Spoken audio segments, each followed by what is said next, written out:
Hello friends, तो इसमें अब आर्ट एंड कल्चर का प्लेलिस्ट स्टार्ट होने जा रहा है। तो इस प्लेलिस्ट में अब हम देखेंगे आर्ट एंड कल्चर के बारे में, और ये जो प्लेलिस्ट होगा ये बिल्कुल यूपीएससी और पीसीएस से रिलेटेड होगा। तो इसमें तो अभी हम बात करेंगे शुरू में कि कैसे कैसे ये प्लेलिस्ट चलेगा, और थोड़ा सा इंपॉर्टेंस भी हम देखेंगे और अभी क्या समस्याएं हैं और संरक्षण के सुझाव भी हम इसमें देंगे। तो ओवरऑल जो पिक्चर होगा इसमें ये मैं पहले वीडियो में बताऊंगा, और क्वेश्चन भी देखेंगे। जैसा कि बाकी प्लेलिस्ट मैंने शुरू किया है, तो पहले मैं आपको ट्रेंड दिखाता हूँ क्वेश्चनों का, कितना इंपॉर्टेंस है किसी सब्जेक्ट की यूपीएससी और पीसीएस में। उसके बाद हम अपना शुरू करते हैं। तो वो जो फर्स्ट पेज में दिखाता हूँ वो यहाँ भी दिखाऊंगा। तो इसमें हम देखेंगे कि आखिर में वेटेज कितना है इस सब्जेक्ट का इसमें, और फिर हम अपना शुरू करेंगे। और ये जो प्लेलिस्ट होगा तो समझिए ये पूरी तरह से आपका कंप्लीट होगा आर्ट एंड कल्चर। और इसमें दूसरी बात ये बता दूं कि क्लास बिल्कुल कॉन्सेप्चुअल होगा। जैसा कि यूपीएससी की डिमांड है कि क्लास कॉन्सेप्चुअल होना चाहिए, वैसा कॉन्सेप्चुअल क्लास होगा। बिल्कुल मैं कॉन्सेप्चुअल क्लैरिटी देने का कोशिश करूंगा। एक एक रीजन को भी हम जानेंगे, क्यों आर्ट एंड कल्चर किस साम्राज्य में ज़्यादा डेवलप हुआ, तो उसके बारे में भी हम रीजन देखेंगे, और साथ में देखेंगे उसका फीचर क्या है, और बिल्कुल डायग्राम के साथ देखेंगे, और फोटो, पिक्चर और लाइव पिक्चर भी इसमें होंगी, ताकि आप लोगों को पता चल सके। क्योंकि आर्ट एंड कल्चर वाले में पिक्चर का काफ़ी इंपॉर्टेंस है। तो पिक्चर इसमें हर एक स्लाइड में लगी रहेंगी, और पिक्चर लाइव भी लगेंगी, जो कि चलेगा, खुद से दिखाएगा भी आपको बता के। तो ये बिल्कुल ऐसा प्लेलिस्ट होगा। तो ये हमें इसमें देखना है। तो ये अभी मैं आपको थोड़ा सा बताऊंगा सिलेबस और लेक्चर कैसे होगा। ये पहले हम देख लेते हैं इसमें कि वेटेज कितना है। तो आप देख रहे हैं कि ये जो स्लाइड है, तो हर एक लेक्चर जो शुरू होता है इससे पहले मैं दिखाता हूँ। तो अभी हम देखेंगे इसमें करंट अफेयर 2021 में आप देख रहे हैं कि 27 क्वेश्चन आते हैं, और 2021 में ही आप देखिएगा हिस्ट्री से 20 क्वेश्चन आए हैं, ज्योग्राफी से 10 क्वेश्चन, पॉलिटी से 10 क्वेश्चन और इकोनॉमी से 10 क्वेश्चन आया है, और साइंस एंड टेक्नोलॉजी से भी आप देख रहे हैं कि 8 क्वेश्चन आया, इन्वायरमेंट से भी 8 क्वेश्चन आया। तो ये वेटेज आप देख रहे हैं इसमें। और बाकी भी और टॉपिक होती हैं जो कि क्वेश्चन आता है, तो वो मिसलेनियस में आएगा, आपको विविध में मिलता है। और आप देख रहे हैं कि फिर 2020 में 18 क्वेश्चन करंट अफेयर से आ रहा है, हिस्ट्री से 20 क्वेश्चन आया है, और आप ज्योग्राफी से भी 10 क्वेश्चन देख रहे हैं, पॉलिटी से 17 क्वेश्चन, इकोनॉमी से भी 15 क्वेश्चन, और साइंस एंड टेक्नोलॉजी से 10 और इन्वायरमेंट से 10। तो इन्वायरमेंट से मानिए कि अब क्वेश्चन अच्छा खासा रहता है, लेकिन अभी इन्वायरमेंट और ज्योग्राफी को मिला ही दिया है, मिक्स करके ही क्वेश्चन आ रहा है। इकोलॉजी, इन्वायरमेंट मतलब साथ ही में, और उसमें करंट अफेयर मिक्स रहता है। तो ये जो टॉपिक है अब साइंस एंड टेक्नोलॉजी और इन्वायरमेंट का देखिएगा, ये करंट बेस रहता है। और ये जो 27 क्वेश्चन आप देख रहे हैं, तो ये भी किसी न किसी टॉपिक से ही रहता है। सब्जेक्ट मतलब स्टैटिक पार्ट को ही पूछा जाता है करंट अफेयर में, लेकिन डायनेमिक जो चल रहा होता है उससे जोड़ के पूछ लेते हैं करंट अफेयर में। तो वही है, ये 27 क्वेश्चन आपको हर एक भागों में यहाँ पे बट जाएगा। हिस्ट्री में भी चला जाएगा, polity, geography, science and technology और इन्वायरमेंट में चला जाएगा। ये जो करंट अफेयर रहता है, क्योंकि किसी न किसी सब्जेक्ट से ये रिलेटेड होता है। तो ये वेटेज आप देख रहे हैं कि कितना क्वेश्चन का वेटेज है। तो अब हम इसमें पूरा तो नहीं देखेंगे वेटेज। तो अब समझिए हमें हिस्ट्री का मतलब आर्ट एंड कल्चर देखना है, तो हम हिस्ट्री वाले सेक्शन को देखेंगे कि कितना ऑन एन एवरेज कितना क्वेश्चन इसमें पूछता है। तो 27 क्वेश्चन आप देख रहे हैं कि फिर 2019 में देखिए 17 क्वेश्चन, 2018 में 22 क्वेश्चन, 2017 में आप देख रहे हैं 14 क्वेश्चन, 2016 में 15 क्वेश्चन, 2015 में भी 17 क्वेश्चन आए हैं, 2014 में 20, 2013 में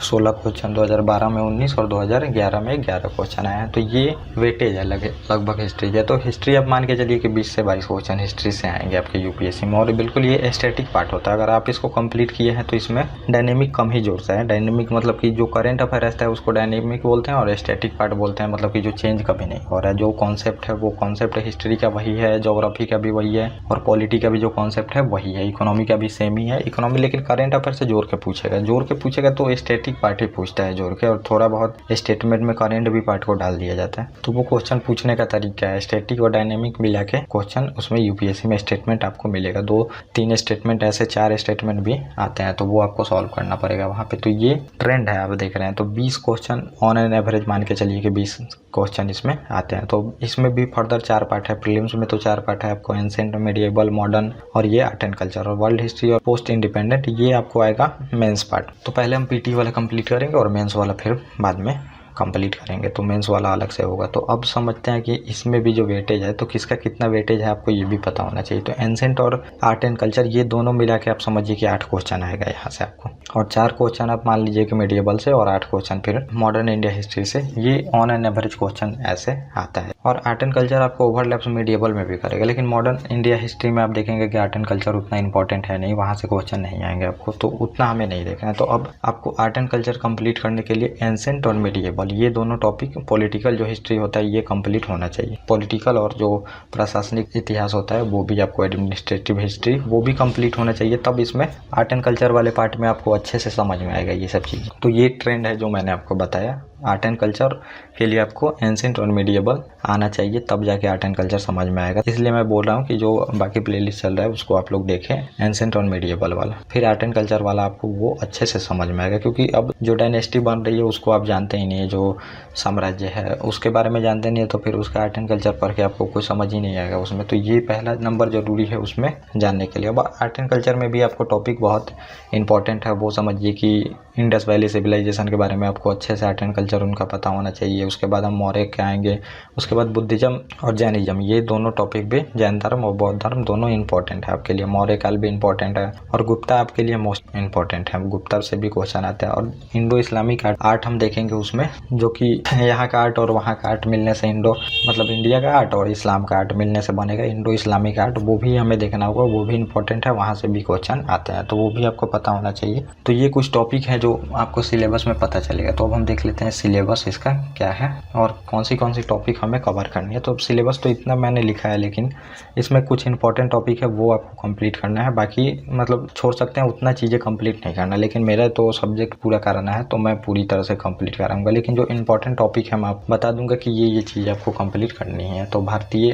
कला और संस्कृति, इंडियन आर्ट एंड कल्चर का ये सिलेबस है आपको। तो ये सिलेबस मैं बता देता हूँ और फिर हम कुछ टॉपिक को भी इसमें देख लेंगे। तो पहले हमें सिलेबस में भारतीय वास्तुकला के बारे में देखना होगा, इंडियन आर्किटेक्चर के बारे में आपको देखना होगा। आर्किटेक्चर मतलब कैसे घर बना है, कैसे मंदिरें बनी हैं, कैसे टाउन प्लानिंग थी, ये सब हमें देखना पड़ेगा उसमें आर्किटेक्चर में। मतलब कि आज घर आपका बनता है तो आर्किटेक्ट उसका कैसा डिजाइन हुआ है ये सब हमें देखना पड़ता है, क्या क्या इसमें इंपॉर्टेंट चीज़ें लगी हुई हैं, क्या आपका मतलब डिजाइन है, ये हमें इसमें देखना पड़ेगा। तो पहले वास्तुकला हम देखेंगे, इसमें सिंधुकालीन वास्तुकला देखेंगे, उसके बाद बौद्ध वास्तुकला भी हम इसमें देखेंगे, जो स्तूप बनाए जाते हैं उसके बारे में आपको पता होनी चाहिए। फिर मंदिर वास्तुकला इसमें हम देखेंगे, तो मंदिरों का भी 5 फेज है, तो वो भी मैं आपको बताऊंगा। गुप्ताकालीन मंदिर व्यवस्था, फिर दक्षिणकालीन जो मंदिर व्यवस्था होगी आर्किटेक्चर, वो भी हम इसमें देखेंगे। उसके बाद इंडो इस्लामिक आर्ट को भी आपको देखना होगा। तो अब ज़्यादा टाइम नहीं देना, हमें सिलेबस जल्दी जल्दी जान लेना है, उसके बाद हम जल्दी जल्दी टॉपिक कंप्लीट करें। कि आप देखेंगे कि बहुत सारी चीज़ें इसमें है जो आपको कवर करनी है। आर्ट एंड कल्चर बहुत, अब में समझिए कि पूरा हिस्ट्री मिला के एक आर्ट एंड कल्चर ही है सब्जेक्ट, तो इसमें आपको टाइम देना पड़ेगा, तो इसमें जल्दी जल्दी हमें कंप्लीट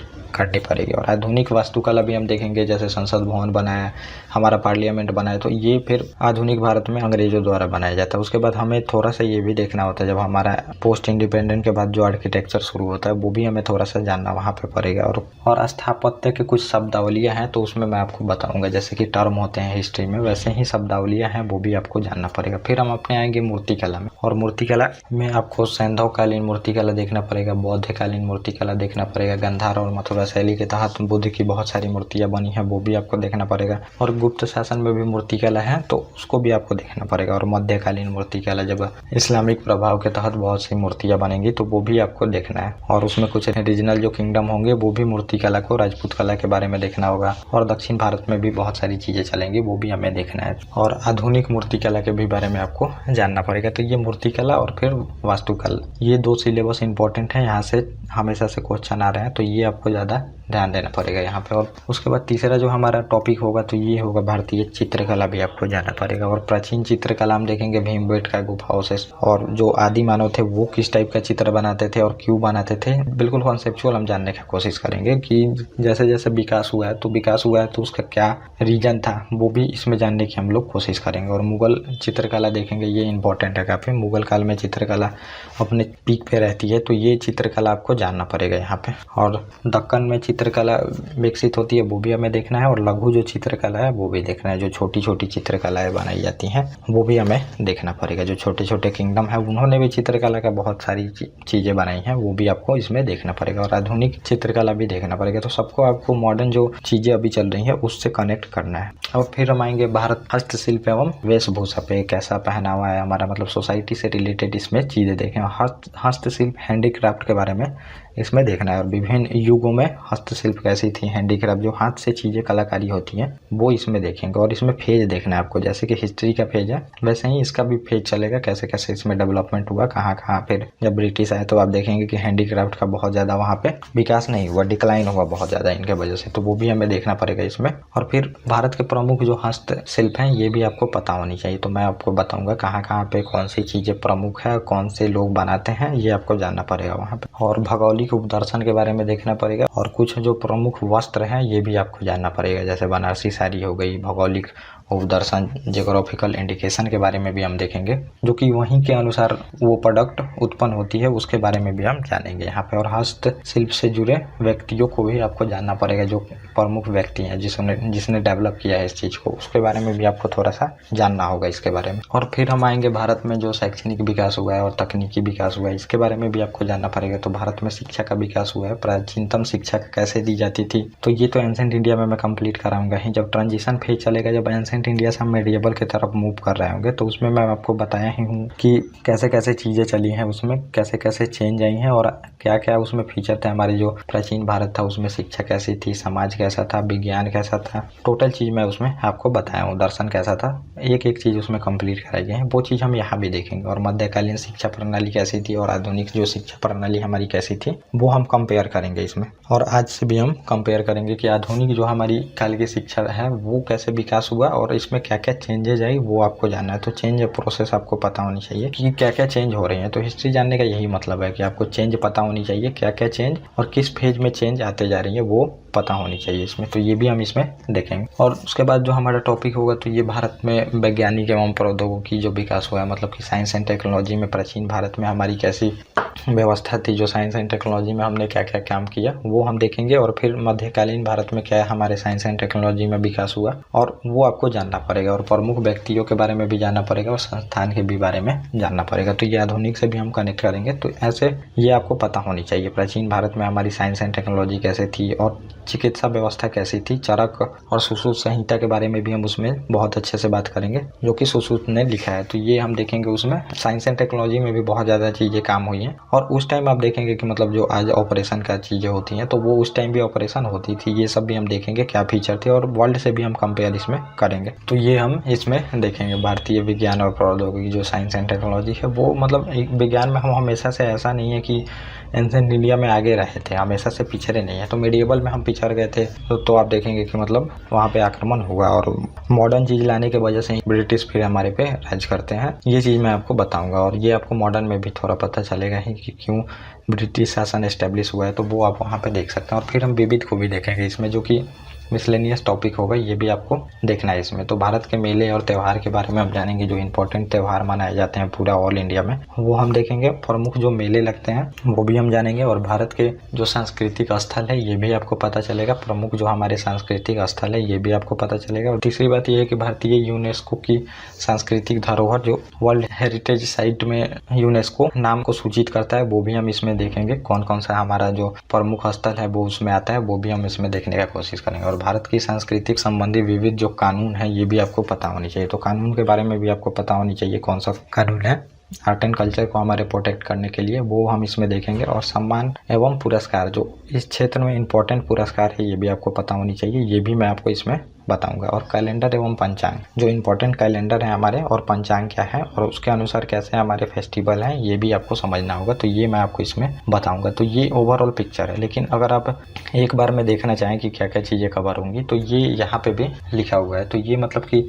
ऐसे तो क्लासिफिकेशन था, इसमें सीधे आपको बताया गया है कि ये टॉपिक कवर होगी। तो भारत में वास्तुकला और फिर आपका मूर्तिकला होगा और पृष्ठभूमि और मृद भांडी ये सब चीज़ें तो वहाँ पे आएंगी ही। जब वो हम एक एक टॉपिक में अंदर तक जाएंगे तो वो आपको मिलेगी। और इंडियन जो भारतीय चित्रकलाएं हैं ये आपको मैंने बताया ही। और हस्तशिल्प भी आपको देखना है। हैंडीक्राफ्ट भारत में यूनेस्को के मूर्त विश्व विरासत जो स्थल है ये भी आपको देखना है। भारतीय जो कल्चर है, भारतीय संगीत के बारे में आपको जानना पड़ेगा, संगीत के बारे में भी हम देखेंगे। और भारतीय नृत्य विधाएं भी आपको पता चलेंगी, तो नृत्य वगैरह भी देखेंगे और उसका भी बहुत सारा फॉर्म है। और नाटक भी है इसमें, नाटक कला जो होती है वो भी आपको दिखाऊंगा मैं और बताऊंगा भी, और थोड़ा हम वीडियो भी देखेंगे ताकि आप लोगों को विजुअल अंडरस्टैंडिंग हो सके। और भारतीय कठपुतली कला भी आपको देखनी पड़ेगी, ये भी बहुत इंपॉर्टेंट है। और भारतीय सर्कस के भी बारे में आपको पता होनी चाहिए। अमूर्त संस्कृति विरासत यूनेस्को सूची में, ये तो मैंने बता ही दिया। और भारत के मार्शल आर्ट भी आपको जानने पड़ेंगे, तो ये भी मैं आपको बताऊंगा। भारतीय भाषाओं के भी बारे में, ये भी टॉपिक इंपॉर्टेंट है। धर्म के भी बारे में आपको जानना पड़ेगा थोड़ा। भारतीय साहित्य के बारे में जितने बुक हैं, दर्शन भी आपको पता होने चाहिए। सिनेमाओं के बारे में आपको पता होनी चाहिए। प्राचीन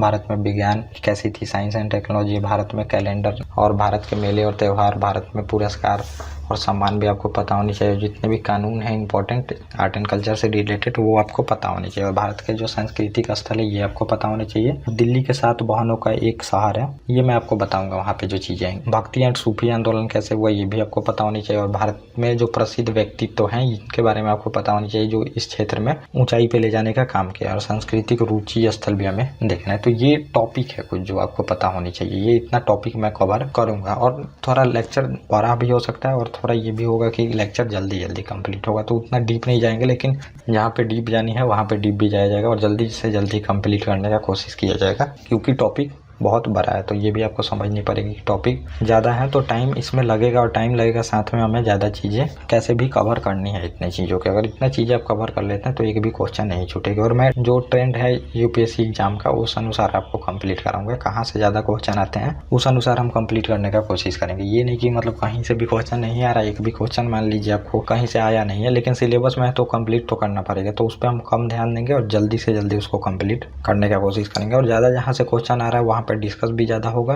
नोट्स भी ज़्यादा होगा थोड़ा, और टाइम भी थोड़ा ज़्यादा वहाँ पे लगेगा। तो ऐसे बिल्कुल लेक्चर होगा। और थोड़ा सा बुक का बता दूँ तो बुक आपको कोई खासा ज़रूरत है नहीं, लेकिन एनसीईआरटी अगर चाहें आप तो 11th क्लास का पढ़ सकते हैं, लेकिन बुक मैं आपको प्रेफर नहीं करूँगा। बुक की कोई ज़रूरत नहीं है। इसमें टोटल आपको बिना बुक के कंप्लीट होगा, और जो मैं नोट्स दूंगा आपको उतना ही रखना है। नोट्स से आपका काम हो जाएगा, टोटल क्वेश्चन आपको मिलेंगे। तो अब हम पहले देखेंगे ओवरऑल जो पिक्चर है आर्ट एंड कल्चर जो हमारी है, तो इसका ओवरऑल एक पिक्चर हम देख लेंगे। इसमें ये पूरे सब्जेक्ट का है, इसमें हम इंपॉर्टेंस देखेंगे और अभी इसमें क्या समस्याएं आ रही है ये हम देख लेंगे, और संरक्षण के लिए क्या कदम उठाए जा सकते हैं ये देख लेंगे। तो ये मेंस में क्वेश्चन आया भी है, जब भी मेंस में आंसर लिखेगा तो ये इंपॉर्टेंट होगा आपके लिए, ये सुझाव देना या फिर जो समस्याएं हैं, और चाहे जो इंपॉर्टेंस है हमारी कला और संस्कृति की, तो ये आपको पता होनी चाहिए और ये आप सुझाव में आपको देना पड़ेगा हमेशा। तो ये इंपॉर्टेंट है, यहाँ से हमारा बेस बनेगा। और इसके बाद हम अपने लेक्चर को शुरू करेंगे जितने टॉपिक है। तो ये तो आज का इंट्रोडक्शन है, और ये थोड़ा सा बस टॉपिक है, समझिए आर्ट एंड कल्चर का ओवरऑल पिक्चर है कि अभी हमारे जो कला और संस्कृति है इसमें क्या प्रॉब्लम चल रही है और हमारे लिए इसकी महत्व क्या है, और संरक्षण के लिए फिर कदम क्या उठाने चाहिए, ये इसमें थोड़ा सा दिया गया है जो आपको पता होनी चाहिए। तो पहले हम देख लेते हैं कि अब किसी भी सब्जेक्ट पढ़ने का जैसा इंटेंशन रहता है, तो मैं आपको बताता हूँ कि उस सब्जेक्ट की इंपॉर्टेंस क्या है हमारे लिए। अब मान लीजिए जो साइंस और टेक्निकल चीज़ पढ़ते हैं तो उनको तो जॉब तुरंत मिल जाता है, लेकिन ये चीज़ें पढ़ने से आपको जॉब तो नहीं मिलेंगे, लेकिन दिमाग डेवलप होता है। और ये चीज़ें अगर इंपॉर्टेंस आप किसी सब्जेक्ट की जानते हैं तो आपको पता चलेगा कि इसका पढ़ने का इंपॉर्टेंस क्या है। तो यही फर्स्ट वीडियो में मैं आपको बताने का कोशिश करता हूँ। तो जो भी सब्जेक्ट मैं शुरू कराता हूँ तो इसमें ये बातें मैं आपको पहले ही बता देता हूँ। तो पहले हम देखेंगे भारतीय जो कला और संस्कृति है इसका महत्व क्या है हमारे लिए। तो इसमें पहला यही है कि राष्ट्रीय पहचान के रूप में दूसरों से अलग बनाती है। तो ये हमारे राष्ट्रीय पहचान के रूप में होती है जो हमारी आर्ट एंड कल्चर है। तो हर एक जो देश है उसका अलग आर्ट एंड फॉर्म है, उसका कल्चर भी अलग है, आप देखेंगे उसका आर्ट भी अलग है। तो अब जो चीज़ें हैं वो सेम नहीं, हमें दुनिया से अलग बनाती है, दुनिया से अलग बनाती है, हमारी अलग एक पहचान बनाती है। हमें अपने पता चलता है इकोनॉमी के बारे में, इससे आपको अपनी इकोनॉमी के बारे में भी पता चलता है। समझिए कि जो ये आर्ट एंड कल्चर होती है, तो अब जिस साम्राज्य में सबसे ज़्यादा इसमें विकास हुआ और सबसे ज़्यादा मूर्तियाँ बनाई गई हों, सबसे ज़्यादा मंदिरें बनाई गई हों, तो उससे जो इतिहासकार होते हैं वो पता लगा लेते हैं कि इससे इस साम्राज्य में अच्छी खासी इकोनॉमी स्ट्रेंथ उनकी अच्छी थी, समाज फल फूल रहा था। तो गुप्ता पीरियड में भी आप देखेंगे बहुत ज़्यादा आर्ट एंड कल्चर का विकास हुआ है। लेकिन जब भी छोटे छोटे साम्राज्य में टूट के बढ़ जाता था हमारा साम्राज्य, तो आप शुरू से ही देखते आ रहे हैं कि मौर्य के बाद फिर डिक्लाइन होता है, तो उसमें मौर्योत्तर काल आता है। आफ्टर मौर्य आप देखेंगे तो उसमें हिंदी, यूनानी, शक, पहलव, कुषाण और ब्राह्मण साम्राज्य भी देखते हैं कि उसमें सातवाहन, चेदी ये लोग आते हैं। तो समझिए मतलब जब भी डिक्लाइन होता है बड़े साम्राज्य का, तो फिर वहाँ पे आप देखिए कि art and culture come develop होता है, क्योंकि छोटे छोटे जब किंगडम में बट जाता है पूरा देश, तो वहाँ पे आर्ट एंड कल्चर का कम विकास होता है। तो ये आपको फिर उसके बाद देखिए जब गुप्ता पीरियड उसके बाद आएगा, आफ्टर मौर्य के बाद गुप्ता आते हैं, गुप्ता में भी बहुत ज़्यादा विकास होता है। और गुप्ता देखिएगा कि पूरी तरह से भारत को फिर से यूनाइट करते हैं, और यूनाइट करते हैं तो वहाँ पे आर्ट एंड कल्चर में भी विकास होता है और मंदिरों मतलब काफ़ी मंदिरें बनाई जाती है और वहीं से माना जाता है मंदिरों के बनाने का विकास शुरू होता है गुप्ता पीरियड से। तो अब इससे हमें क्या पता चलती है, इससे आपको पता चलती है कि साम्राज्य समृद्ध था और समृद्ध था तो फिर यहाँ पे इतना ज़्यादा विकास हुआ है। तो इससे हमें इकोनॉमिक स्ट्रेंथ भी पता करने में मदद मिल जाती है किसी भी साम्राज्य की। आर्ट एंड कल्चर उसका देख के हम बता सकते हैं और ये हमें दूसरे से अलग बनाती है तभी लोग घूमने आते हैं। अब एक जैसी आर्ट एंड कल्चर रहेगी तो फिर उसमें कौन घूमने आएगा। और दूसरा आप देख सकते हैं इसमें कि राष्ट्र को एकजुट करने में मदद करता है। अब राष्ट्र को एकजुट करने में भी आर्ट एंड कल्चर बहुत ज़्यादा मदद करता है। अब आर्ट एंड कल्चर के वजह से ही हम लोग जुड़ते हैं साथ में। अब जो साउथ का लोग है वो नॉर्थ में घूमने आता है, नॉर्थ का लोग साउथ में घूमने आता है। क्यों घूमने जाता है? आर्ट एंड कल्चर के ही वजह से आप वहाँ के मंदिरों को घूमने जाते हैं। यहाँ के जो कल्चर है वो लोग इसको घूमने आते हैं तो फिर यहाँ पीपल टू पीपल टाई होता है। पीपल मतलब एक दूसरे से बात करते हैं, जितने भी पब्लिक होते हैं बात करते हैं, उससे हमारा मतलब जितना भी बाउंडेशन होता है वो सही होता है। अब घूमने वाली चीज़ें ही ना हो, आर्ट एंड कल्चर की चीज़ें ही ना हो घूमने वाली, तो फिर वहाँ से घूमने कौन आएगा। और विश्व से भी जुड़ने का मौका मिलता है इससे। विदेशी भी बहुत सारे आते हैं, देखते हैं, अब घूमने आते हैं तो फिर एकजुटता बढ़ती है। तो वर्ल्ड में भी संस्कृति हमारी स्प्रेड होती है। तो आज देखिएगा कि इंडियन जो संस्कृति है ये पूरी तरह से वर्ल्ड में फैल गई है। तो कैसे फैली है? ऐसे ही फैली है। लोग यहाँ से घूमने वहाँ गए, वहाँ से घूमने लोग यहाँ आए, और कुछ लोग जो डायस्पोरा मतलब जो इंडियन लोग हैं काम करने भी गए तो यहाँ से कल्चर गई, वो भी गई, लेकिन घूमने आए तब भी यहाँ का संस्कृति ले गए। हम वहाँ घूमने गए तो वहाँ कुछ देख के आए। तो इससे एकजुटता बढ़ती है और देश की तो बढ़ती है, साथ में वर्ल्ड में भी एकजुटता बढ़ती है। तो ये वर्ल्ड के लिए भी आर्ट एंड कल्चर सबसे इम्पोर्टेंट माना जाता है और ये एक विदेश नीति का भी इम्पोर्टेंट टूल है, जो कि गवर्नमेंट आप देखिएगा कि फॉरेन पॉलिसी जब यूज करती है तो इसको काफ़ी एक टूल के रूप में इसको यूज किया जाता है।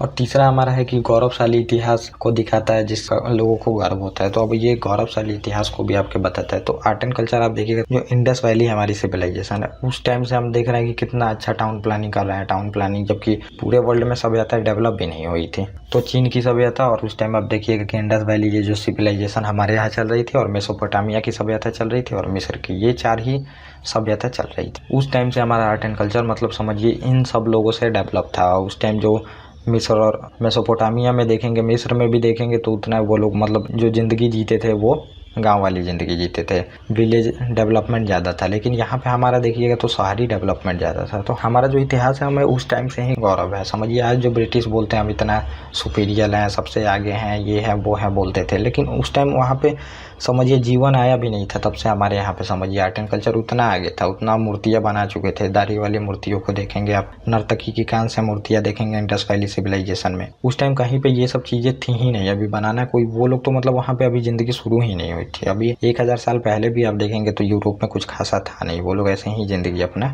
जीते थे। पोप जो बोल दे वो सही होता था, चर्च जो बोल दे वो सही होता था, वहाँ पे ऐसे जीवन ज़िंदगी जीता था लोग। लेकिन जब पुनर्जागरण होता है, बहुत सारे ऑथर आते हैं एक से एक, वहाँ पे आप देखिएगा कि थॉट दिए जाते हैं, डेमोक्रेसी, रिपब्लिक, ये सब लेके फिर वो सभी जगह जाना शुरू होते हैं, कॉलोनी बनाते हैं और बोलते हैं हम सबसे सुपीरियर है। तो वो ऐसा कुछ नहीं था। जब मौर्य काल हमारे यहाँ था तब भी आप देखिएगा कि मतलब जो वेस्ट एशिया है उसमें अभी तक कोई किंगडम ही नहीं बनेगा। तो जब इस्लाम धर्म उदय होगा आप देखिएगा 6वीं सदी में, उसके बाद वहाँ पे किंगडम बनना शुरू होता है। उसके पहले भी वो लोग ट्राइबल ज़िंदगी ही जीते थे। तो ये सब हमें गौरव दिलाता है अपना। गुप्ता पीरियड में देखिएगा, और अभी देखिएगा जो मंदिर हमारे यहाँ पे बनी है तो उसके टक्कर की कहीं मंदिर बनी ही नहीं है अभी तक। दक्षिण भारत के अगर मंदिरों को अगर आप देख लेते हैं तो फिर आप सोचिएगा कि अजूबा ही है। तो इससे हमें अपना गौरव होता है। जो हमारा ताजमहल है उससे भी हमें गौरव होता है। तो ऐसी व्यवस्था थी यहाँ पे, इससे लोगों का जुड़ाव होता है, देश के प्रति गौरव होता है, गौरव महसूस करते हैं। तो और फिर उसके बाद जो हमारा चौथा कारण है, इसमें तो पूर्वजों की ज़िंदगी के बारे में पता चलता है आपको।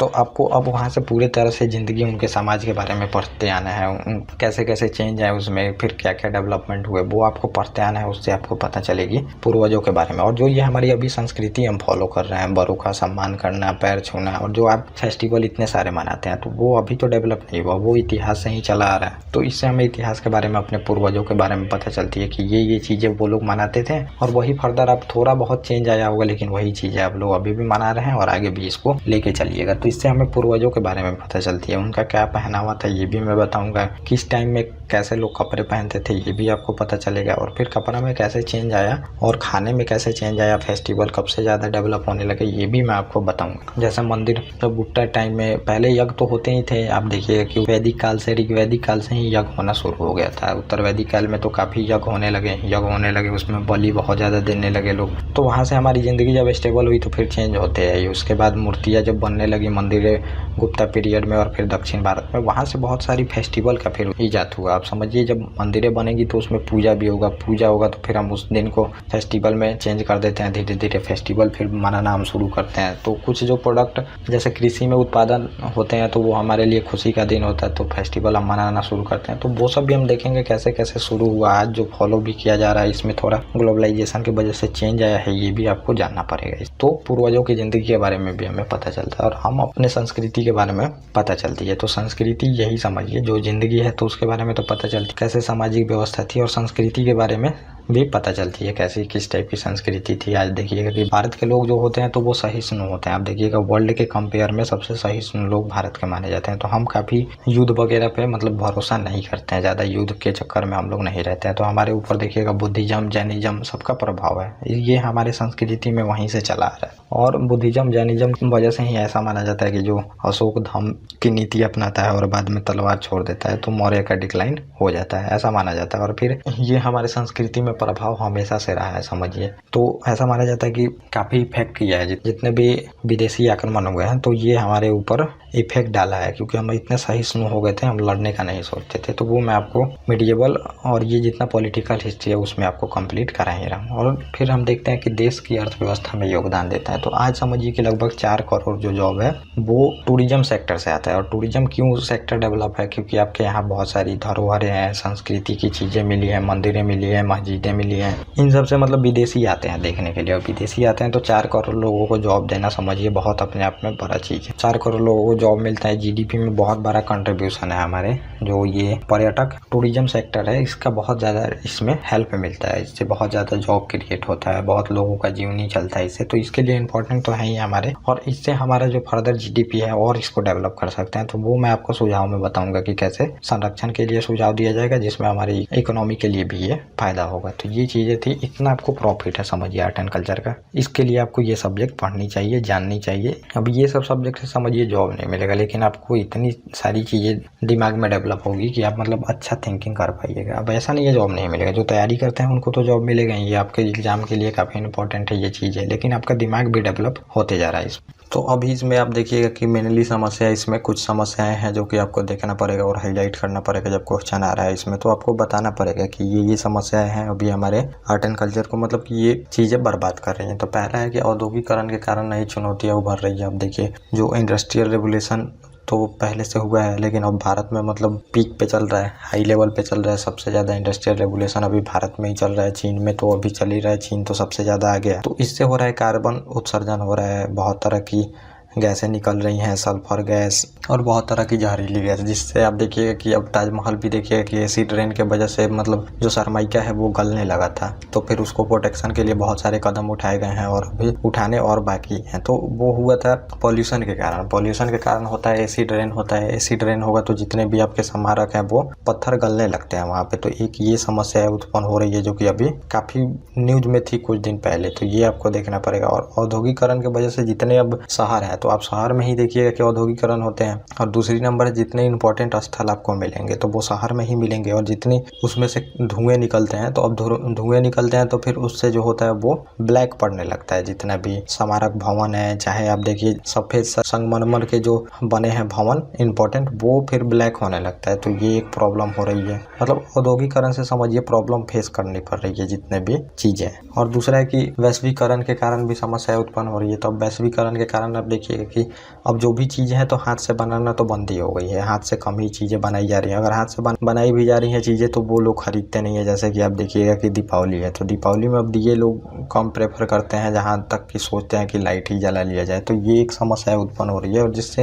हैंडीक्राफ्ट जो हाथ से काम करते हैं उनकी कमाई नहीं हो पा रही है। अब कमाई नहीं हो पा रही है तो वो क्या करेंगे, धीरे धीरे अपना आजीविका ही चेंज कर लेंगे, दूसरे कामों में चले जाएंगे। तो वो जितने भी हम हाथ से बनाने वाली चीज़ें हैं उसको हम छोड़ देंगे तो फिर वो धीरे धीरे लुप्त ही हो जाएगी। जैसे कि आप देखेंगे जानवर लुप्त होते जा रहे हैं, वैसे ही ये सब चीज़ें भी पहले के जितने भी ट्रेडिशन है हमारे लुप्त हो जाएंगे। तो ये भी एक समस्या है वैश्वीकरण के कारण। वैश्वीकरण के कारण इतना प्रोडक्ट आ जाता है आपके देश में, अब जितना लाइट है तो आप देखेंगे कि चाइना का 7,000 करोड़ का लाइट से बस फायदा होता है एक दीपावली में। तो बहुत ज़्यादा मतलब प्रॉफिट वो लोग कमा के ले जाते हैं, जिससे आपका जो हैंडीक्राफ्ट है घर देश का वो कम्पीट नहीं कर पाएगा। वो कंपनी तो कम्पीट कर ही नहीं पा रही। अब चाइना के जो कंपनी है लाइट वाली कंपनी भी आप देखिएगा तो कम्पीट नहीं कर पा रही। तो वो हैंडीक्राफ्ट तो दूर का बात है कम्पीट करने के लिए, वो तो मतलब आजीविका के लिए कैसे भी जीने के लिए वो चलाते हैं, क्योंकि रोजगार भी नहीं है उनके पास। तो ये चीज़ है, वैश्वीकरण से भी प्रभाव पड़ रहा है। वैश्वीकरण के कारण भी जो आपका कल्चर है वो धीरे धीरे डिक्लाइन हो रहा है। और वैश्वीकरण का कल्चर पे और भी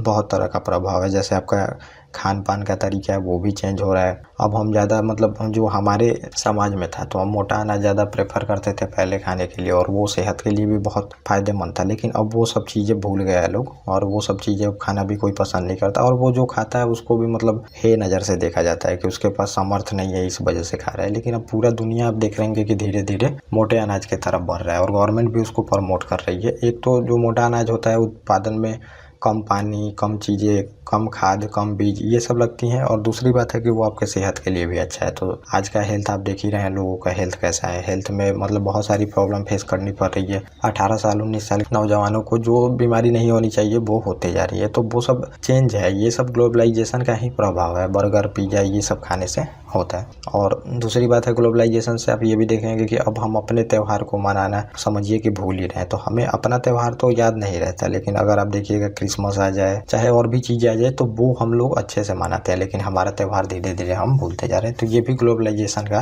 असर है, तो ये आपको समझना पड़ेगा। तो ग्लोबलाइजेशन तो एक अलग ही चैप्टर है, उसमें बहुत सारे प्रभाव होते हैं। कुछ पॉजिटिव पॉइंट भी है, कुछ नेगेटिव पॉइंट भी है। तो वो ग्लोबलाइजेशन का वो सोसाइटी का टॉपिक है, तो वो मैं वहाँ पे आपको कराऊंगा। तो ये मतलब समझिए ग्लोबलाइजेशन से जो हैंडीक्राफ्ट है ये गिरते जा रहा है। कंपनियाँ आके धीरे धीरे पूरे तरह से मार्केट को कैप्चर करती जा रही हैं। बड़ी कंपनियां, चाहे आपकी देश की कंपनियां हो चाहे बाहर की भी देश की कंपनियां हो। अब जो एक कंपनी आप देखेंगे तो एक कंपनी बोल रही है हम हर एक चीज़ों में काम करेंगे, सभी सेक्टर में काम करेंगे और सब प्रोडक्ट हम खुद ही बनाएंगे। तो अब जो हाथ से बनाने वाला है, चाहे छोटा जो MSME सेक्टर है, वो कम्पीट नहीं कर पाएगा बड़ी कंपनियों से। एडवर्टाइजमेंट बहुत सारा मतलब वो तो एडवर्टाइजमेंट में ही पैसा खर्च करते हैं, और जब तक एडवर्टाइजमेंट नहीं करिएगा तो आपका ब्रांड नहीं बनेगा। ब्रांड नहीं बनेगा तो लोग फिर खरीदना नहीं चाहेंगे। तो वो एक वहाँ पे फायदा हो जाता है। और छोटी कंपनियां एडवर्टाइजमेंट कर नहीं पाती हैं, उनके पास प्रॉफिट उतना है नहीं। और मेनली वो भी आप देखिए कि तकनीक भी उनके पास नहीं है जो कि बड़ी कंपनियों के पास होता है। तो वो अलग ही टॉपिक है, वो इकोनॉमी से भी रिलेट करेगा। तो सब एक दूसरे से इंटर रिलेटेड है, वो मैं आपको कनेक्ट करके थोड़ा थोड़ा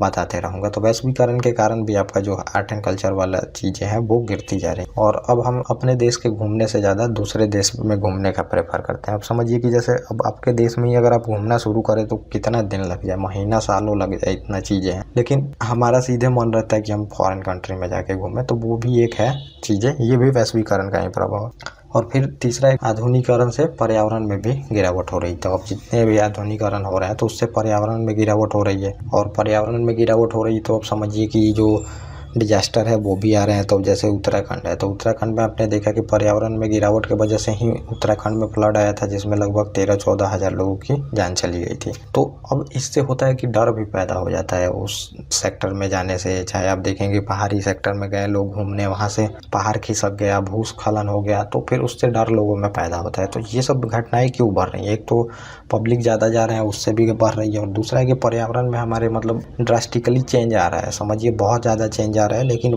हम समझ नहीं पा रहे हैं। और वो हम कब समझेंगे? जब पूरा तरह से मौत खुद सामने ना आ जाए, तब लोगों को उसमें समझ में आएगा। जितना मतलब अभी समझिए कि लोग फैसिलिटी का यूज करते हैं, तो फैसिलिटी का यूज कर रहे हैं तो वो समझिए पृथ्वी पे दबाव ही। अब एक टाइम में आप 4 कपड़े पहन रहे, तो 4 कपड़े पहन रहे, तो ये मत समझिए कि ये नहीं है, वो पृथ्वी पे दबाव ही है, और दबाव आपको पे करना पड़ेगा। वो रिसोर्स का आप अननेसेसरी दोहन कर रहे हैं। तो इंडियन तो कम ही कर रहे हैं। अगर आप यूरोपियन और वेस्टर्न कंट्री के सभी को देख लें तो बहुत ज़्यादा वो दबाव डाल रहे हैं पृथ्वी पे। तो अभी रिपोर्ट में आ ही चुका है कि अभी जो चल रहा है दबाव पृथ्वी पे, तो 4 पृथ्वी की ज़रूरत है जितने पब्लिक है यहाँ पे पृथ्वी पे।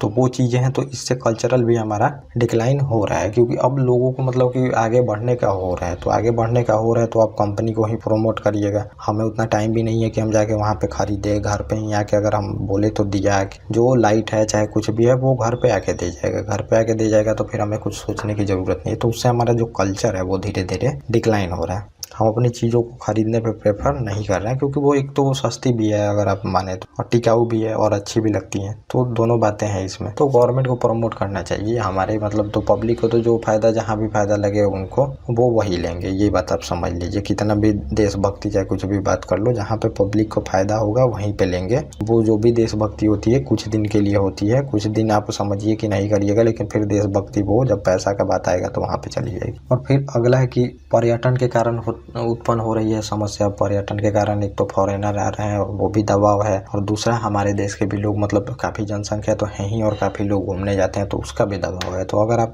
पहाड़ी वाले इलाकों में चले जाइए तो वो भी मतलब हमारे कल्चर का ही पार्ट है। पहाड़ी इलाका में कल्चर में बस यही नहीं आएगा कि जो इमारत है चाहे भवन है वही आएगा, कल्चर में आपका हर एक चीज़, जीवनी से लेके सभी चीज़ें कल्चर में देखी जाती है, संगीत उंगीत सब कुछ देखी जाती है उसमें। तो अब पर्यटक के लिए जो आते हैं फॉरेनर चाहे आपके देश वाले, तो वो जाते हैं, तो अब समझिए कि उससे भी बहुत सारी समस्याएं उत्पन्न हो रही है। मतलब बहुत ज़्यादा लोग हो जा रहे हैं, बहुत ज़्यादा लोग हो जा रहे हैं, अब उतना बोझ सह नहीं पा रही है जो पर्यटक स्थल है हमारे, वो सह नहीं पा रहे हैं, और उससे पॉल्यूशन भी काफ़ी फैलाया जा रहा है। तो इधर से जाके बहुत बोतलें, प्लास्टिक का सामान, ये सब भी फेंका जाता है। आप देखेंगे कि बहुत सारी चीज़ों को अननेसेसरी वहाँ पे पॉल्यूशन फैलाया जाता है। पॉल्यूशन फैलाने से फिर वहाँ पे दिक्कतों का पैदा हो रहा है। तो अगर आप लोग कभी जाएंगे तो वो देखेंगे भी कि कितना पॉल्यूशन फैलाया जाता है, तो उसको मतलब प्रोटेक्ट करके रखना हमारी जिम्मेवारी है। तो सब जो भी जाएँ उसको प्रोटेक्ट करके रखें, कोई भी चीज़ें मतलब इधर उधर नहीं फेंकनी चाहिए, उसको फिर जहाँ जगह बनाया गया है वहाँ फेंकें। तो जब ट्रैकिंग लोग करता है तो वहाँ पे बहुत सारी बोतलें फेंक दी जाती हैं, बहुत तरह के सामान फेंक दिए जाते हैं, तो फिर वो जो जंगल है उसको दिक्कत पहुँचाता है, पॉल्यूशन फैलता है मतलब समझिए। फिर वो बारिश होगा, बारिश के साथ वो नदी में जाएगा, नदी के साथ फिर नदी लेके आती है, चारों तरफ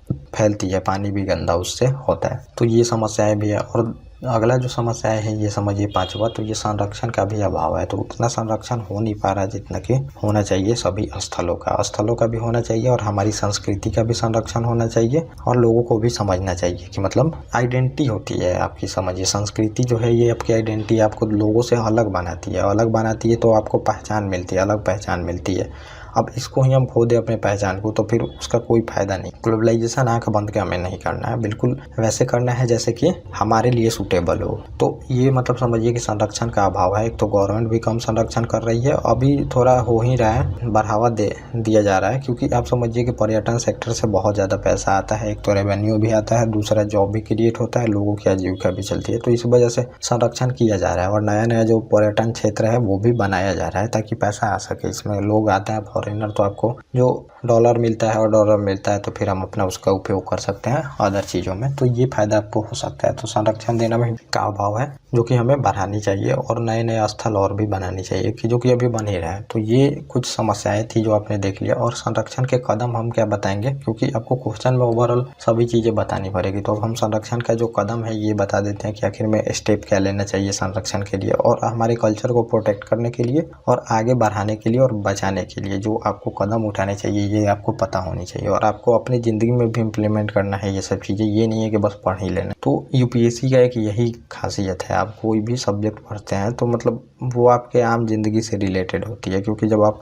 एडमिनिस्ट्रेटर बनिएगा तो आपके आम जिंदगी से रिलेटेड ही एडमिनिस्ट्रेटिव फैसले लेने होंगे, तो आपको बेसिक सभी चीज़ों का पता होना चाहिए। इसीलिए मतलब ये नहीं है कि ये पढ़ाई आपका कभी भी बा हो जाएगा, ये आपको ज़िंदगी को निखार कर रख देगा, आपका मतलब बिल्कुल बिहेवियर तक चेंज हो जाएगा। एक एक चीज़ें आप देखिएगा, जब आप पूरी तरह से इन सब्जेक्टों को कंप्लीट कर लेंगे तो एक एक चीज़ें आपकी चेंज हो जाएंगी इसमें। तो अब हम देखेंगे संरक्षण के कदम, आखिर में क्या स्टेप लेने चाहिए गवर्नमेंट को, जो कि आप कंक्लूजन या फिर सुझाव में दे सकते हैं। तो ये ओवरऑल है, समझिए। ये आपको कोई भी कल्चर का क्वेश्चन आता है और आर्ट का क्वेश्चन आता है, तो इसमें ये आप महत्व बता सकते हैं, प्रॉब्लम बता सकते हैं, और सुझाव दे सकते हैं, और जो क्वेश्चन आए स्पेसिफिक उसके बारे में बीच में आप बॉडी में डाल के लिख सकते हैं। तो ये आपको प्रॉफिट मिलेगा इसका। आप लोग मतलब अगर कोई मेंस का क्वेश्चन देखा होगा तो वो समझ सकता है, और पीटी में भी स्टेटमेंट बना के आपको पूछा जा सकता है ये सब चीज। तो अब हम देख लेते हैं संरक्षण के लिए क्या करना चाहिए। कला और जो शिल्प कला है सार्वजनिक निजी के अंतर्गत देखभाल करनी चाहिए। अब जो PPP मॉडल है, प्राइवेट पब्लिक पार्टनरशिप मॉडल आप देख रहे हैं कि सभी जगह पे यूज किया जा रहा है। जो इतना भी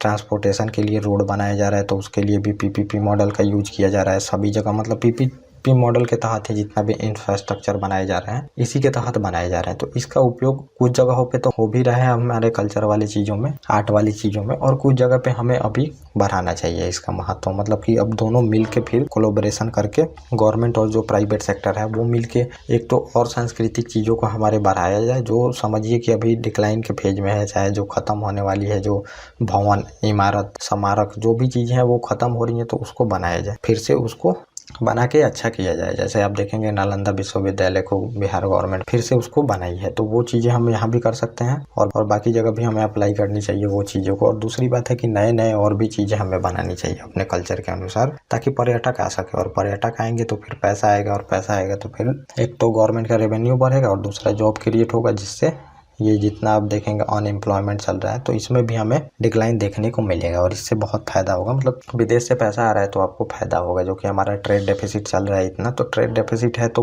उतना हमारे पे दबाव है, ट्रेड हमारा डेफिसिट में ही हमेशा रहता है, तो आप देखेंगे तो वो दबाव भी हमारा कम होगा और पैसा आएगा जब फ़ौरन, तो ये इसमें फ़ायदा होगा आपको और लोगों को जॉब भी मिलेगा और नया नया स्मारक भी उत्पन्न होगा। ये गौरव का भी बात होगा, पूरे वर्ल्ड में आपका नाम भी होगा। तो ये इतने फ़ायदे हो सकते हैं अगर प्राइवेट और पब्लिक दोनों मिलकर इसमें काम करें। प्राइवेट सेक्टर मतलब पब्लिक सेक्टर गवर्नमेंट को बोला जाता है, और फिर जितना रेवेन्यू है तो प्राइवेट सेक्टर को भी दे दो और गवर्नमेंट अपना खुद भी रख ले, और बाकी लोगों को तो जॉब के अनुसार पैसा मिलेगा ही उसमें। तो ये चीज़ें हो सकती हैं। और दूसरी आप देंगे सुझाव में कि विश्वविद्यालय जो हैं उसमें कला संस्कृति को एक विषय के रूप में बेहतर किया जाए। तो अब एक विषय के रूप में तो पढ़ाया जाता है, लेकिन मतलब इसको शुरू से ही आप एक सब्जेक्ट के रूप में डालें। ऐसा नहीं है कि बस एक क्लास में जाके आपको पढ़ लेना है, तो आपको शुरू से ही पढ़ना है और साथ में आपको जो फिजिकल चीज़ें होती हैं वो भी करनी है संस्कृति वाली। ये नहीं बस बुक का नॉलेज आपको रखना है, जितने भी कल्चर की हमारी चीज़ें हैं उनको प्रैक्टिस भी करना है, स्कूल में बताना भी है। और ये आपको कब से रहेगा शुरू, समझिए कि आप 3-4 क्लास से इसको डालिए और पूरा जब तक आपका एजुकेशन चलेगा तब तक ये आपका सब्जेक्ट रहेगा, और उसको बिल्कुल डीपली पढ़ाना है लोगों को। कल्चर के बारे में जितना लोग जानते हैं उतना पीपल टू पीपल टाई होता है, पीपल टू पीपल रिलेशन अच्छा होगा। इससे क्या होगा कि हमारा देश कभी टूटने का खतरा नहीं रहेगा। और चाहे जो भी चीज़ें हैं, तो अब दक्षिण उत्तर में कोई अंतर नहीं रहेगा, सभी सबके कल्चर को जानेंगे। ऐसा नहीं है कि कोई किसी पे हंसेगा। तो अब हमारे जो देखेंगे कि पूर्वी स्टेट हैं तो वहाँ के लोग आते हैं तो वहाँ का कल्चर है बिल्कुल, अब उसको देख के फिर हंसने का वो तो बिल्कुल बेवकूफ़ी वाला काम है। जो हमारा कल्चर है वो अलग है, उनका कल्चर है वो अलग है, सबका कल्चर डिफरेंट होता है। आप यूनाइटेड नेशन में देखिएगा, अफ्रीकन कंट्री के राष्ट्रपति तक वहाँ पे ऐसे नंगे गए हैं, मतलब समझिए एक छाल पहन के ऐसे वो गए हैं, वो उनका कल्चर है, तो उसमें हंसने की कोई बात नहीं है। यूनाइटेड नेशन में लोग जाता है और यहाँ पे हमें किस बात की शर्म। अपना लोग देखिएगा कल्चर, चाहे जो भाषा है वो बोलने में भी हिचकिचाते हैं, तो वो हिचकिचाना किस बात का, वो आपका कल्चर है वो, और उस पर आपको गर्व होना चाहिए। ये चीज़ें लोगों को पढ़ानी है और लोगों को बतानी, और ये बिल्कुल स्कूल से ही शुरू होना चाहिए। और विश्वविद्यालय जब तक आपका एजुकेशन है तब तक ये सब्जेक्ट चलना चाहिए। ये इसमें एक सुझाव में आप देंगे। और फिर जो तीसरा है, इसमें प्रत्येक जिले में संग्रहालय बनाना चाहिए। संग्रहालय मतलब आप समझिए कि म्यूजियम बनाना है आपको, और जितने भी जिला से उस डिस्ट्रिक्ट से रिलेटेड इंपॉर्टेंट स्थल हैं उसके बारे में जानकारी होनी चाहिए और बिल्कुल फ्री होनी चाहिए। और जितने भी इंपॉर्टेंट सामान मिलते हैं वो वहाँ पे रखनी चाहिए। वहाँ पे बहुत सारी बुकें होनी चाहिए, आपके कल्चर के बारे में वहाँ की लिखी होनी चाहिए। मतलब बिल्कुल टोटली आपकी व्यवस्था होनी चाहिए जो कि वहाँ पे जाके लोग समझ सके, पढ़ सके। वहाँ पे आपको एक मेनू मिले, समझिए जैसे आप खाने जाते हैं होटल में तो आपको मेनू मिलती है, मेनू में फिर आपके खाने के लिए चीज़ें लिखी रहती है, तो वही वो मेनू बिल्कुल होना चाहिए कि इस क्षेत्र में आप ये चीज़ें घूम सकते हैं। तो जो घूमने जाते हैं उनको उतना पता नहीं रहता, वहाँ के लोगों को भी खुद पता नहीं रहता है, तो मेनू आपको बिल्कुल पता होनी चाहिए। यहाँ पे ये चीज़ें हैं, वो चीज़ें हैं, फिर लोग घूमे, जाने, समझे उसको, फिर वो धीरे धीरे फैलता है और पूरा स्टेट लेवल पे जाएगा, स्टेट से फिर कंट्री लेवल पे जाता है, कंट्री लेवल से फिर वर्ल्ड लेवल पे जाता है, जो कि बहुत सारी अभी घूमने वाली चीज़ें हैं, लोग अभी नहीं जानते हैं, वो चीज़ें हमें आगे बढ़ानी है। और अगला है कि स्थानीय कला और भाषाओं को बढ़ावा दिया जाए और अर्थव्यवस्था से इसको जोड़ा जाए। तो अब जितने भी स्थानीय आपको रीजनल आर्ट है उसको बढ़ावा दिया जाए, जितने भी भाषा है हमारी कंट्री में तो बहुत सारी भाषा है, सबको प्रमोट किया जाए। और ये DPSP में भी लिखा गया है कि हमें भाषाओं को प्रमोट करना चाहिए। जब आप देखिएगा तो वो आउटसाइड जो DPSP है उसमें बताया गया है, आर्टिकल 351 के तहत बताया गया है, उसमें मैं आपको DPSP में बताऊँगा। तो ये आपको यहाँ पे फ़ायदा होगा जब स्थानीय भाषा भाषा को तो प्रमोट करना ही है। बिना भाषा के आप समझिए कि अब किसी को अपना भाषा ही नहीं आता, आप स्कूल में डाल दिए उसको तो वो संस्कृति क्या समझेगा। पहले भाषा तो समझ ले। अब जैसे बच्चे हैं तो वो बहुत सारा रीजनल हमारा भाषा है। भाषा के तहत पे आप बोलिएगा कि हम सीधे हिंदी में पढ़ाएंगे चाहे इंग्लिश में पढ़ाएंगे, तो वो भाषा सीखे कि आपका वो जो एजुकेशन है बोले। तो इसीलिए जो आप अभी भी नया एजुकेशन पॉलिसी देखेंगे तो उसमें बोला ही गया है कि रीजनल भाषा में ही लोगों को पढ़ाना है। तो जो स्टूडेंट होता है उसका माइंड डेवलप नहीं हो पाता उसके अगर भाषा में नहीं सिखाइए, क्योंकि बचपन से वही भाषा वो देखते आ रहा है, वही चीज़ें जान रहा है, घर पे भी जा रहा है तो वही भाषाएं बोली जा रही है, लेकिन आप दूसरे भाषा में पढ़ा रहे हैं तो ये दिक्कत होता है। तो भाषाओं को आपको प्रमोट करना है, जितने भी हमारे कंट्री में भाषा है सबको प्रमोट करना है। ये नहीं कि एक ही भाषा सब पे थोपना है, ये नहीं चीज़ें चलनी चाहिए। तो ये चीज़ें हैं। और दूसरा बात है जो कला है हमारी, जितनी भी हैंडीक्राफ्ट वाली कलाएँ हैं उनको प्रमोट करना चाहिए और उनको अभी इकोनॉमी के साथ हमारे जोड़नी चाहिए। जो आप देखेंगे कि एक खिलौना तक हम अपना जो नहीं है वो खुद से नहीं बना पा रहे हैं, पूरा खिलौना का आयात हमें करना पड़ रहा है चाइना से। तो वो एक एक चीज़ों का फ़ायदा उठा के अपना चीज़ें बढ़ाया। ऐसे ही डेवलपमेंट वहाँ पे नहीं हुआ है। चाइना के लोगों ने मेहनत किया है और ये सबको मानना पड़ेगा, आप मानिए या ना मानिए, उन्होंने मेहनत किया है तब जाके उतना डेवलपमेंट हुआ है। अब एक एक चीज़ों का समझिए अपने देश में आप मंगा रहे हैं, तो ये चीज़ें पहले समझनी चाहिए थी। अब इतना खिलौना आ रहा है वहाँ से, अब हम थोड़ा सा खिलौनों को प्रमोट करने का शुरू किया। जितने भी हैंडीक्राफ्ट हैं, हाथ से जो खिलौने बनाए जाते हैं उनको अब मार्केट से जोड़ा जा रहा है। तो ये चीज़ें पहले करनी चाहिए। पहले जितने भी फॉरेन कंट्री हैं चाहे चाइना है वो पूरा मार्केट कैप्चर कर चुका है, अब धीरे धीरे हटाने में बहुत टाइम लगेगा। और ये भी बात आपको समझना पड़ेगा, जैसे कि हमारा देश है तो अब हमारे देश में इतना डिमांड है, मतलब किसी भी वस्तु का इतना डिमांड है कि हम अपना खुद पूरा करने लगे तो हमें किसी भी देश की ज़रूरत नहीं है और किसी भी चीज़ों की ज़रूरत नहीं है, किसी भी सामान को मंगाना नहीं पड़ेगा। लेकिन हम अपना डिमांड हम खुद नहीं पूरा कर पाते हैं और पूरा जो विश्व है हमें इसी वजह से देखता है। उसको लगता है कि ये सबसे बड़ा मार्केट है, फिर यहाँ पे अच्छे संबंध बना के रखो, नहीं तो फिर मार्केट इतना बड़ा हाथ से चला जाएगा। तो पूरे देश के साथ हमारा इस वजह से भी एक रिलेशन बनता है अच्छा खासा। आपको पता होनी चाहिए कि सबसे बड़ा कंज्यूमर है भारत। अभी 1 लगभग समझिए 4 बिलियन पीपल है, तो ये कम नहीं होता है। 1.4 बिलियन बहुत बड़ा कंज्यूमर है मतलब किसी भी प्रोडक्ट का दुनिया में। और इस वजह से सभी देश हमसे क्या चाहते हैं, अच्छे रिलेशन बनाना चाहते हैं ताकि वो चीज़ों को बेच सके। तो अब हम अपना डिमांड अगर हम खुद पूरा करने लगे तो समझिए एक तो हमें जितना भी पैसा है वो हमारा बाहर नहीं जाएगा और हमारे देश के लोगों का भी अच्छा खासा ग्रोथ हो पाएगा। तो अब समझिए चाइना अपने देश का तो एक मतलब पूरा करता ही है डिमांड जितना, और ग्लोबल मार्केट में लगभग समझिए 25% मार्केट को कैप्चर करके रखा है। सुई से लेके रॉकेट तक सब बेचता है, वो आपको पता होनी चाहिए। एक एक चीज़ें बेचता है, खिलौना जो चीज़ें उसका सब पे नज़र रहता है। ये नहीं है कि किसी भी नज़र नहीं है, सब पे नज़र रहता है और सब पे वो लोग काम भी करते हैं और बेचते भी हैं। ऐसे ही आज 15 ट्रिलियन इकोनॉमी नहीं बना चुका है, 5 गुना हमसे बड़ी अर्थव्यवस्था है और दोनों साथ ही में आज़ाद हो गए हैं लोग, सब पे वो काम किया है। तो ये चीज़ें हैं। और अगला हमें सुझाव देना चाहिए कि संस्कृति का नया नया उद्योग बनाए। तो अब हम नया नया उद्योग बनाना चाहिए। जितने भी हैंडीक्राफ्ट हैं, चाहे जितने भी हमारे कल्चर में चीज़ें हैं, अब उसका एक हम उद्योग ही बना दें। जैसे बनारसी साड़ी है तो उसका उद्योग बना दे, जो खिलौने बनाए जाते हैं उसका एक उद्योग बना दे, लकड़ी के खिलौने बनाए जाते हैं उसका हम एक उद्योग बना दें, मिट्टी के खिलौने का अलग एक हम इंडस्ट्री बना दें। मतलब बिल्कुल इंडस्ट्री बना दे सब चीज़ों का। और उसके बाद एक तो अपने देश का जितना भी चीज़ें हैं उसको मार्केट से सबको बाहर निकालने का कोशिश करें, जो कि पूरा तरह से कैप्चर कर रखा है विदेशियों ने। और दूसरा हम करें कि अब हम एक्सपोर्ट की ओर बढ़े, मतलब वर्ल्ड में अब हम अपने खिलौनों को बेचें। और इससे होगा कि हमारी संस्कृति भी बढ़ेगी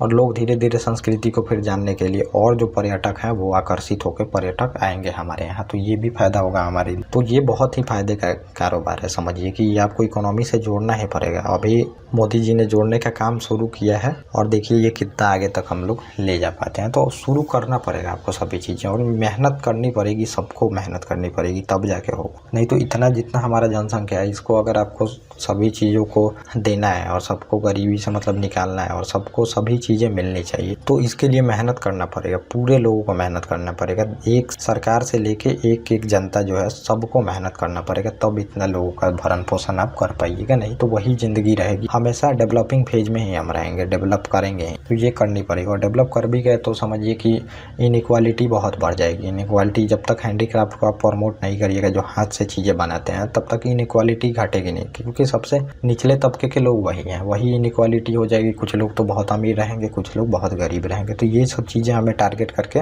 बढ़ानी पड़ेगी, तब जाके चीज़ें चलेंगी। तो ये इतना चीज़ें मैंने आपको बता दिया आर्ट एंड कल्चर में। ये आपका बेस बनाएगा। किसी भी सब्जेक्ट को जब मैं शुरू करता हूँ तो पहले आप लोगों का बेस बनाता हूँ। तो ये समझिए बेस है ये पूरा। अब हम धीरे धीरे कंप्लीट करेंगे एक एक टॉपिकों को, और आप लोग बिल्कुल टेंशन ना ले। टॉपिक मैं बहुत जल्दी कंप्लीट कर दूंगा और बहुत अच्छे से कर दूंगा और बहुत अच्छी तरह से विजिबल चीज़ें दिखा के करूंगा। आप लोग बस इसको सीक्वेंस एक बार फॉलो करके देखिए, किसी भी सब्जेक्ट को जो कंप्लीट कराया जा रहा है, और बाकी जो भी चैनल पे चीज़ें चल रही हैं उसको भी फॉलो करें। और जो कंपेयर करना चाहें वो बाकियों से कंपेयर कर सकते हैं। आपको मतलब वो चीज़ें मैं दूंगा जो कि हमेशा काम आएगी, और वो दिमाग आपका डेवलप हो जाएगा। आप मतलब सोच ही नहीं सकते, अगर फॉलो करिए सभी सब्जेक्टों को तो आपको बोरिंग फील नहीं। तो ये हमारा आज का आर्ट एंड कल्चर का फर्स्ट पार्ट कंप्लीट होता है। अब हम धीरे धीरे एक एक चीज़ों को देख लेंगे, और आप लोग कृपया, मैं बोल रहा हूँ, बस सीक्वेंस आप लोग फॉलो करते रहें और इसको देखते रहें, और पीपीटी आपको मिल जाएगा बाद में। और बिल्कुल जो क्लास होगा ऐसे ही कॉन्सेप्चुअल होगा। हम एक एक चीज़ों को जानने का कोशिश करेंगे, क्यों आया, जो ये किंगडम चला उसमें आर्ट एंड कल्चर इतना डेवलप हुआ, तो वो चीज़ें हम जानने का कोशिश करेंगे। ऐसे नहीं बात करेंगे, एक एक चीज़ों को हम जानने का कोशिश करेंगे। गांधार कला, मथुरा कला, सभी के बारे में बहुत अच्छे से मैं बताऊंगा। जहाँ जहाँ से क्वेश्चन आया वहाँ पे हम डीप में जाएंगे, और थोड़ा जहाँ क्वेश्चन नहीं आ रहा है वहाँ तो हम जल्दी लेकिन नोट्स में आपको होगा, वो आप रिवाइज करेंगे। Okay guys, thank you.